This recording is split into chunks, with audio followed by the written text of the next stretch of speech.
Hi, Sylvie. Thank you so much for joining me on the podcast. And Sylvie and I have been friends for a while now. Yeah.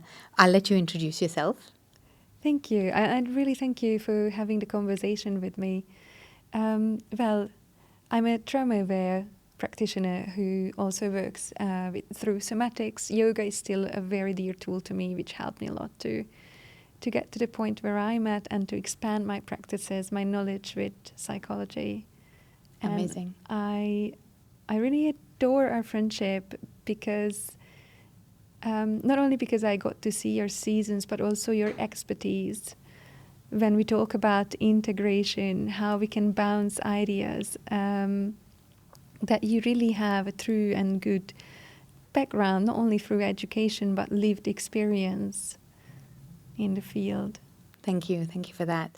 I think this is one of the reasons I'm so passionate about this topic is because of the lived experiences I've had and of the moments where I wish I knew what I now know and had the help that I got only later in life. So Yeah. my intent really is to bring this message to others so that Yeah. people know there is help available and there is an explanation for all of this that happens. Yes. So it's really good to have this conversation today. If you don't mind, I'd like to ask you a question because obviously you work a lot with people on the somatic, on the body level. Yes. And we've had a conversation recently. I was telling you I have a pain in my jaws and I'm grinding. Yes. And we know that the body stores a lot of emotions. Can you share with us a little bit about your insights in terms of how does that show up and how can people help themselves through body work? So I think where I would like to start with that, have you ever been in that situation, you've been driving on a highway, someone cut you off and all of a sudden you felt all that rush all across the body? To me, that's Probably a very yes. profound experience at least, and maybe some of your listeners can relate to that, or when you feel anger and you feel it building in your body. So imagine that ever since you were a child, you experienced emotions, and each and every one of them had these kind of manifestations one way or the other. Some of them were joyful, some of them were a little heavy, but each and every one of them left that little footprint behind that we then later forgot even, and some of them may have equipped us with good coping mechanisms that at the time were super useful. But now that stored experience is not necessary anymore. And I think that's also where our work collides a lot, right? How do Yeah, you see that? absolutely. Yeah. And I like what you said about it served us at some point in life. Yes. And it doesn't necessarily mean that it keeps serving us now. So, how do we know when something needs to be released and where do we get started? I think you're the master of that. And I think you have a lot of experience actually that I will want to hear about. How we know, I think we all have that innate ability when we allow ourselves to really connect with our bodies, to feel when something doesn't feel truly ours. Something is a little bit off, and it's our intuition, it's our gut feeling that we then embrace and take seriously for once and not allow the mind's chatter to overtake and override our absolute genuine sensations in the body, because we know what is a good sensation, what is right and what is wrong, Yes. right? Yeah, I mean, hopefully we do. I just remembered a memory from childhood that every time there was something big happening, I would have a stomach upset. Oh, And I still have it till today. Like it's something that's followed me into adulthood. And it's only recently as an adult that I've realized actually there is a connection there. It's not just, there is something that's going on that is linked to emotions and body and memory, possibly trauma, that can be fixed because I don't have to live with this condition all the time. So, where would if I came to you, what would you tell me? Where would we start? where would we start? We would start with going to that sensation and hear it out properly, the depth of it. especially when it's an old memory, if you can go back to that time, and if you're able to, I think it always has to go with a lot of consent for the safety. If you don't feel safe, the exploration also is harder to move forward with, right? So if we move with consent, if you can access that part of you that feels like this or that, or in your case with a stomach upset, and you know, even you can already pair it with a memory. Sometimes we can't, but we can gauge where it is from. So we can still go back to it and listen to it, quite literally, as in, does it have anything to say? What do we make it mean? Those are all questions that can help us with connecting with what the message is exactly. What are the emotions that we have alongside with it? Yeah. And that can lead us to our own answers. Yes. And would you say then body work helps with releasing or transmuting these memories, Absolutely. these stuck memories? I absolutely believe so, because as you said, many a times you don't really know what is behind that. Maybe you can even get to the question, what do I make it mean? But you're trapped with that sensation. Sometimes when you physically work on the body, something shifts even through that, because you work with the part where you identified the sensation, or where you think your emotions manifested. Yeah. Which, like shaking is, right? You also write about it in your book. You Yes. actually cover so much of this Yes, in your absolutely. book beautifully, as you suggest practices. Yeah. So backed by science. Yes. And I loved reading it, by the way. So Thank you. it's a gem. Beyond the Medicine Circle is something that I think everyone who ever has been in a situation that caused hardships should Thank you. Thank you. connect with. In fact, one of the things that people say a lot, especially after experiences with plant medicine encounters, is that it felt very physical. Like they're like, oh my goodness, I feel like I climbed a mountain and my heart rate went up and it was really tiring. Why do you know why that happens, and what can somebody do after to kind of bring their nervous system back into homeostasis? To ground, practically, to feel centered again. Well, the why is very interesting.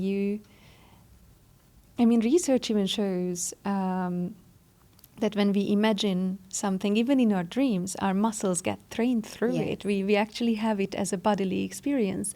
So images, and very often in those journeys we have images, or in our dreams, even during a breathwork session, we might feel tension here or there. So our body actually is exercising during those sessions. Quite literally, we use not only our mind, even though we think that certain spiritual experiences take us to our mind, but in reality, of course, it will have all the imprints. Like every emotion that is actually a chemical reaction, Yes. it will pass through your body. Your body is still the passage. Yeah. We have this top-down approach usually, but it's actually bottom-up.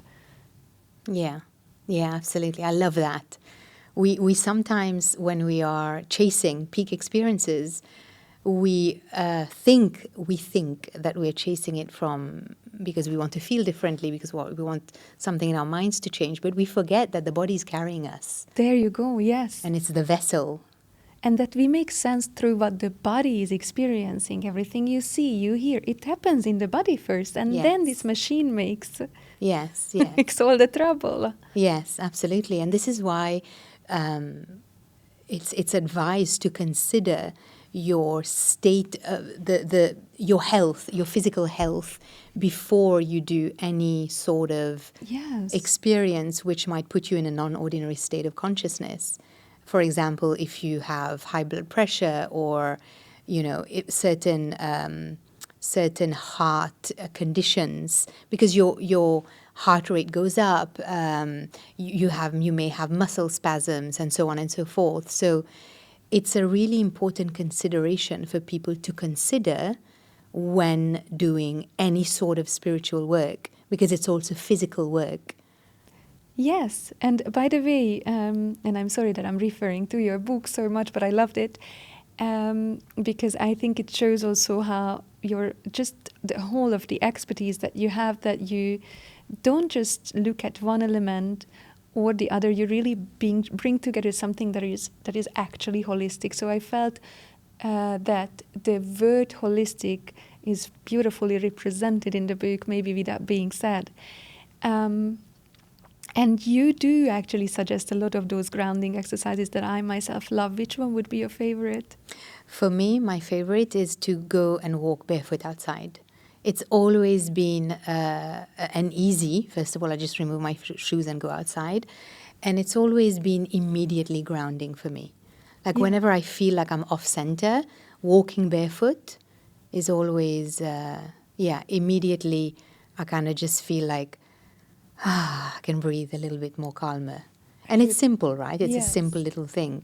But also what I was sharing with Niels in a different episode. Oh, yeah. Going to the kitchen, getting a glass of water and drinking some water in between some breaths Very good also one. helps a lot. I love that, by the way. That is so good. We often even, hydration is so important actually for our cells, even to regenerate, for us to function properly.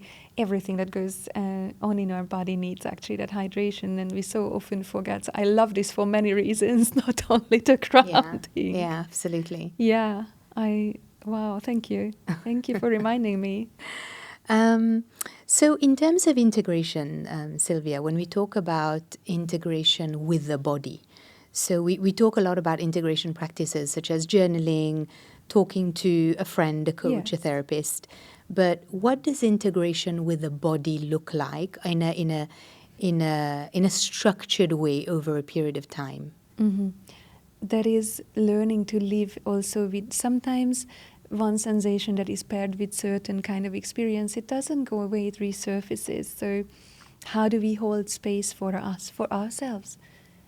In sometimes when we are going to a breathwork session, to a sound healing, anywhere really where all these shifts can happen, also just impromptu, we are being held. And a very important part of integrating what happens is learning for ourselves how to hold space for our own emotions and our own bodily sensations with compassion. Tell us more about that.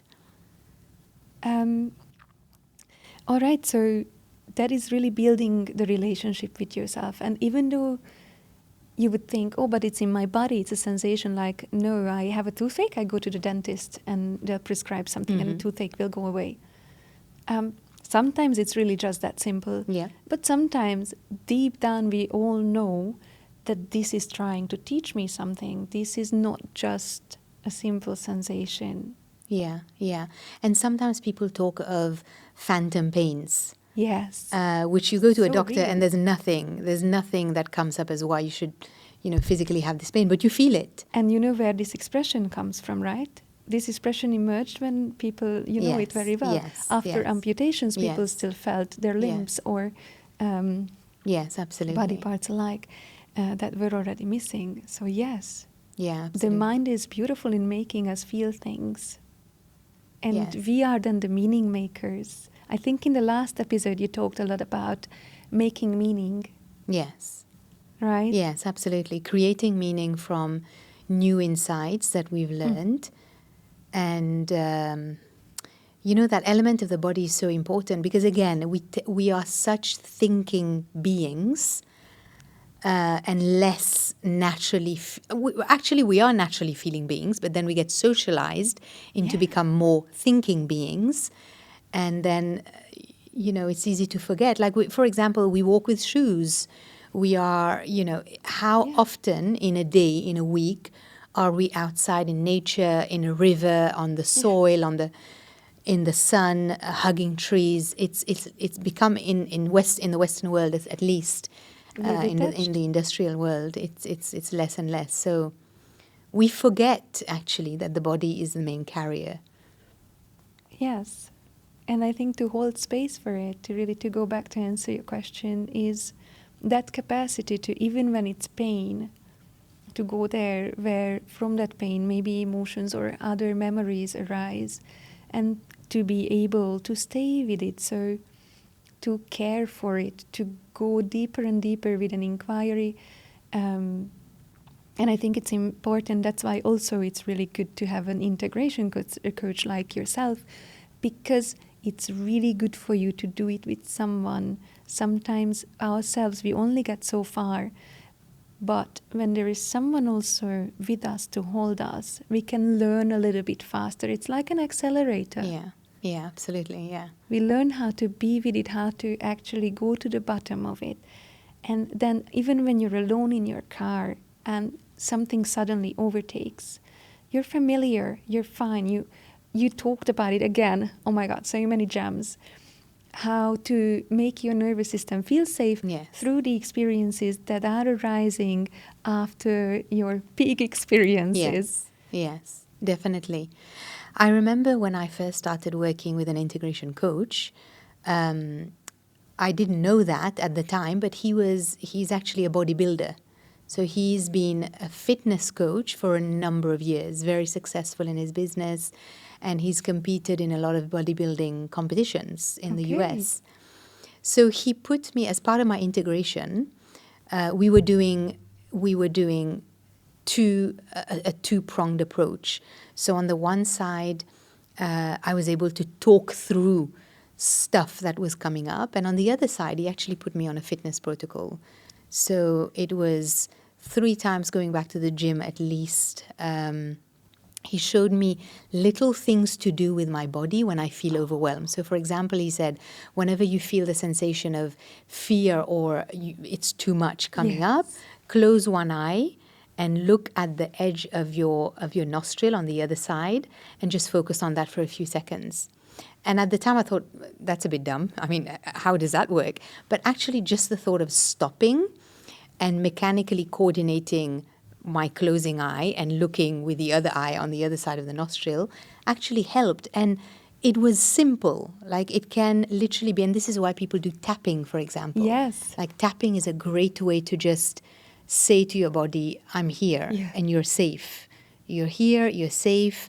And it's sort of like this mechanical little thing that reminds your body that you're there, it's safe, it's okay to feel whatever's coming up, but you're still there and you're still holding yourself, which is what you're talking about, holding yourself, like learning to hold yourself. Yes, and look at it really with curiosity and with a lot of compassion, because many times, I don't know, correct me, how your experiences are, but we sometimes, and that's the dark part of mindfulness also sometimes, and experiencing and going through the peak experiences and then coming down, we meet sometimes the ugly parts. And you talked about that as well, which I love. Now, what I would specifically love to touch upon, because that's something I would love to hear from you, how would you connect this with the polyvagal theory, which is now such a buzzword or buzz expression, and rightfully so. But yeah, absolutely. So when you are going through deep experiences, sometimes a lot of fear comes up. And sometimes it's latent fear, sometimes it's new fear, like all of a sudden you're seeing things that you haven't seen before, so you don't know what to do with it. And sometimes it's just conditioned fear. And when fear comes up, it puts us into this automatic response, which is fight, flight, or freeze. Yes. Which is where this theory is relevant. So learning to work with the body, knowing that you're either in fight, flight, or freeze, and learning to just, instead of getting into one of these 3 modes, learning to just surrender or sit in that liminal space, which is uncomfortable, is where you train your nervous system to become okay with dealing with new stimulus that might be new, scary, overwhelming. And it's not an easy thing, right? Because you're having to, first of all, go against your natural state where the amygdala kicks in and you just want to run away or fight. You have to, first of all, mechanically in your brain do that. Yes. And then you have to get into another side of your brain which says, sit, it's okay, it's fine, sit with it and just sit in this. Yeah. And I've noticed when working with myself and working with others that this is the moment which is the defining moment, because it's so easy to just go and distract. Like stuff is coming up, I just go open my Instagram That's how and you start disconnect. scrolling. Yes. Yes, you disconnect quickly, you start talking to somebody, you like do something else, and then you miss the learning moment. You do, but actually here I also would like to hear, what do you think? Because sometimes I believe it is actually necessary to a little bit disconnect, give yourself some break. Yes, Normally sometimes, with grounding, yes. but sometimes that distraction can almost work like grounding when the experience becomes too intense, right? Correct. And I do think that has a place. Correct. Both have a place. None of it is wrong or right. Mm. It has a place. Sometimes, for example, if you're in the middle of a work meeting and something is coming up and you're feeling an Right. overwhelming, this is not the moment that you're just going to say to your boss, you know what, I need 30 minutes to just sit in my darkness and chill. Excuse me, I'm walking Yes. out. Yeah. So these are the moments where you need those, those Yes. practical little things to distract yourself. Yes. But know that even if you're distracting yourself, it'll come up. If it hasn't been dealt with, it'll come up at some point. So one of the ways of avoiding it coming up in the worst moments is just to do it consciously and intentionally. So awareness, right? Yes, awareness and carving out time when you can to deal with it so that it doesn't come up in the To make it a friend and a familiar. Yes, yes. I'll share a funny story with you, and this is a real story. So, I love that. after many experiences with non-ordinary states of consciousness, I became very sensitive in terms of I felt constant sensory overload. So if I would go to places with a lot of noise or a lot of people or a lot of stimulus, I would start literally having panic attacks. And the funny story is my friend and I went to Mexico. We went to this beautiful market, these beautiful craft markets. Oh, they are. Oh, my God. They have like amazing treasures there.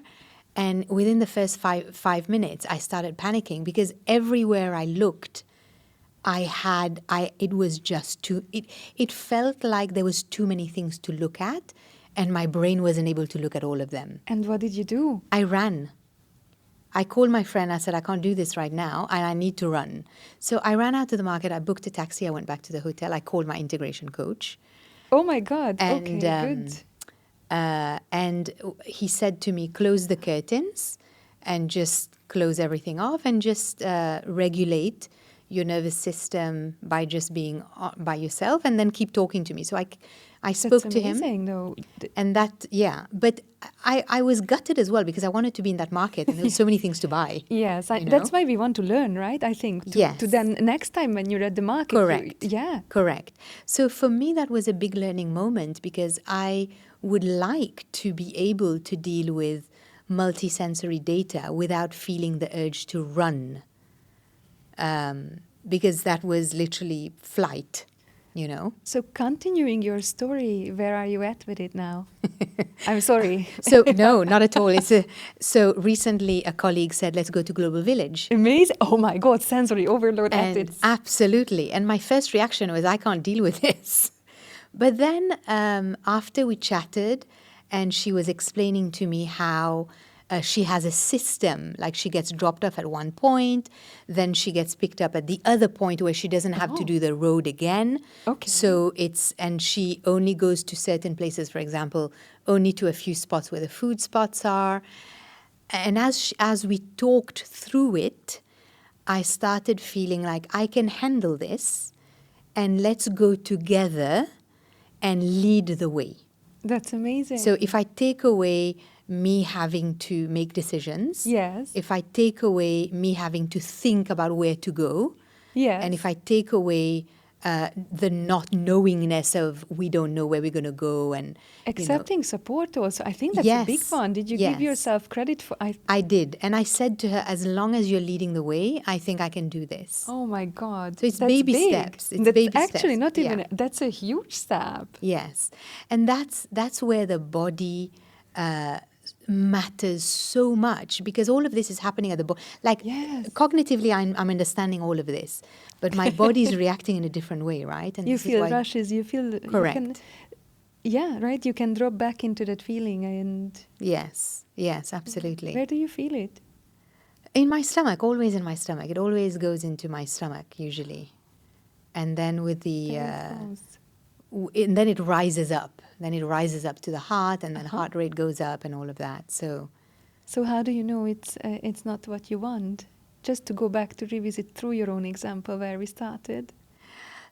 look, I know that it's not what I want because I want to be regulated. I feel that I think from my own research and sitting in my own thing, I feel that this comes up because there's certain types of stimulation. For example, lots of faces, lots of little dots, lots of colors together make me remember certain memories that were big. There we go. And then you actually tackled it. How do you know? You just know. Yeah, you just, when the When sensation you- comes up, I just know because I feel it in my body. But now I've learned to regulate the body through, beautiful. I take a few deep breaths. I will go and I have my bottle of water with me. And then I will ask for support. I'll say, hey, can we sit here for 5 minutes and There. just chill for a bit? So I kind of work with my body instead of pushing it. I'm like, okay, let's take the break, let's take the breath, let's have some water, and I work with it this way. But to me, it's apparent that you took the time to get to know this sensation. Yes, I had to learn. So there it is. Yes, I had to Right? learn, and You identified, Yes. you became aware, yes, and you gave yourself permission to sit with it, or video coach maybe some of it. Yeah, absolutely. And you became aware that it's holding you back, right? Yes, for sure. And I can't keep talking about it enough, but integration is the key. Integration is Yes. where you're connecting everything from the past, the conditioning, what you've learned, what you've unraveled, and how you're going to be in your new state. And how you're going to nurture it. Yes, and how you're going to nurture it and work with it, absolutely. Yeah. Thank you, Sylvie, for this conversation. This was really, thank you for this was like a mini sharing. therapy session. It was, I loved hearing, because you really do have the embodied experience, which I think is key when somebody is in your profession. So thank you for sharing. You're most welcome. Thank you. Thank you so much for this episode.